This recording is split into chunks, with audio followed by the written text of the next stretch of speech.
Hello అండి, నమస్తే. అందరు ఎలా ఉన్నారు? నేను మీ రజనీని. నేనైతే చాలా బాగున్నాను. ఈరోజు అయితే ఫ్రైడ్ రైస్ చేసుకుంటున్నాను. దానికోసం గిన్నె పెట్టుకొని అందులో ఆయిల్ వేసుకున్నాను.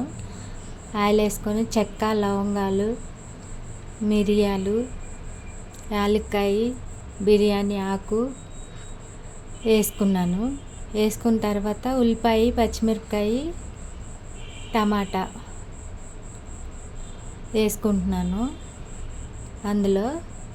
అందులోకి ఇంకా కావాల్సినవి బఠానీలు కూడా నానబెట్టి ఉడకబెట్టి ఉంచుకున్నాను అనమాట.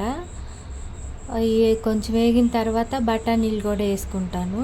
బఠానీలు వేగిన తర్వాత అల్లం చిన్నులపాయ పేస్ట్ 1 స్పూన్ అయితే సరిపోతుంది. అల్లం చిన్నులపాయ పేస్ట్ వేసుకోవాలి.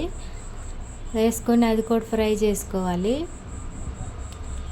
ఫ్రై చేసుకున్న తర్వాత ఇంకా రైస్ వేసుకోవడమే. అందులోకి లాస్ట్లో కొంచెం గరం మసాలా వేసుకోవాలి. అందరు నా వీడియోస్ చూస్తున్నారు కానీ చాలామంది లైక్ చేయట్లేదండి. సబ్స్క్రైబ్ చేసుకోండి ప్లీజ్ అండి. నచ్చినట్టయితే లైక్ చేసి షేర్ చేసి సబ్స్క్రైబ్ చేసుకోండి. అయితే చాలా వాటికి అయిపోయినాయండి. ఇప్పుడు అందులో అల్లం చిన్నులపాయ పేస్ట్ వేసుకోవాలి. 1 స్పూన్ బఠానీలు వేసుకుంటున్నాను. ఉడకబెట్టుకొని ఉంచుకున్నాను పక్కన.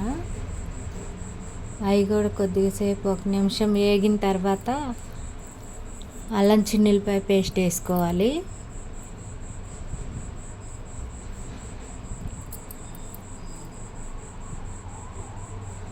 ఇది చాలా బాగా ఉంటుందండి ఫ్రైడ్ రైస్.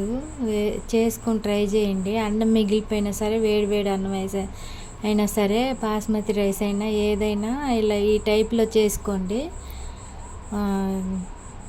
చాలా బాగుండిద్ది.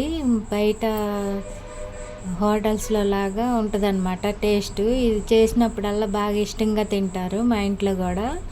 మీరు కూడా ఒకసారి చేసుకొని ట్రై చేసి చూడండి. నచ్చినట్టయితే లైక్ చేసి, షేర్ చేసి, సబ్స్క్రైబ్ చేయండి. ఒకసారి ట్రై చేసి ఎలా కుదిరిందో కామెంట్ కూడా చేయండి. నాకు కొంచెం సపోర్ట్ చేయండి.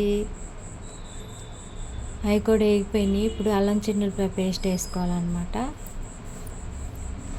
సింపుల్గా అయిపోతుందండి. అవి వేగటమేను. ఇంకా క్యారెట్, బంగాళదుంప అవి కూడా వేసుకోవచ్చు. అది అల్లం చిన్నులపాయ పేస్ట్ వేసాను. అది కూడా ఆ పచ్చి వాసన పోయే వరకు వేగనివ్వాలి. వేగిన తర్వాత ఇంకా రైస్ వేసేసుకోవడమే.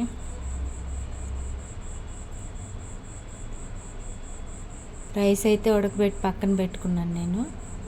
అది కూడా వేసుకుంటాను. తగినంత సాల్ట్ వేసుకోవాలి. రైస్ వేసుకున్న తర్వాత సాల్ట్ వేసుకోవాలన్నమాట. ముందే వేసుకోకూడదు. అప్పుడు రైస్కి అంత బాగా పట్టిద్ది. బాగా తిప్పుకుంటాం కాబట్టి. దానికి స్పైసీనెస్ పచ్చిమిరపకాయలే, కొంచెం గరం మసాలా వేసుకోవాలి. సింపుల్గా చేసుకోవచ్చు. అన్నం మిగిలిపోయినా సరే పొద్దున్నే ఇది టిఫిన్ కింద ఉపయోగపడుతుంది. మీరే చూడండి నేను ఎలా చేస్తున్నానో. ఈ విధంగా ఒకసారి చేసుకొని ట్రై చేసి చూడండి.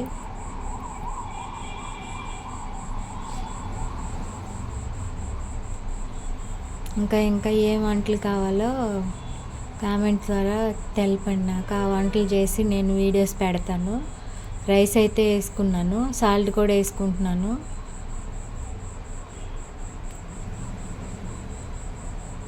అంతే అండి. రైస్ వేసుకున్న తర్వాత అదంతా బాగా కలిసేటట్టు కలుపుకోవాలి. ఆ సాల్ట్ అంతా. ఇప్పుడైతే గరం మసాలా వేసుకోవడం. ఇంకా కలిసిన తర్వాత అది కూడా వేసుకొని 1 నిమిషం బాగా రైస్ వేడి పట్టేటట్టు బాగా వేయించుకోవాలన్నమాట.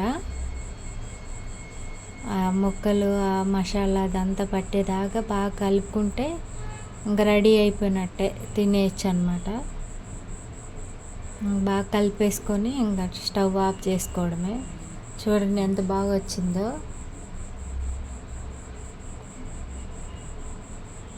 బయట చేసే హోటల్స్లో చేసేలాగా వచ్చిందనమాట. తిన్నాం, బాగా టేస్ట్గా ఉంది. ఆ బఠానీలో వేసుకోవడం వల్ల పండి తగులుతా చాలా బాగుండిద్దండి. వాళ్ళకి వీడియో అంతేనండి. బాయ్ అండి, నమస్తే.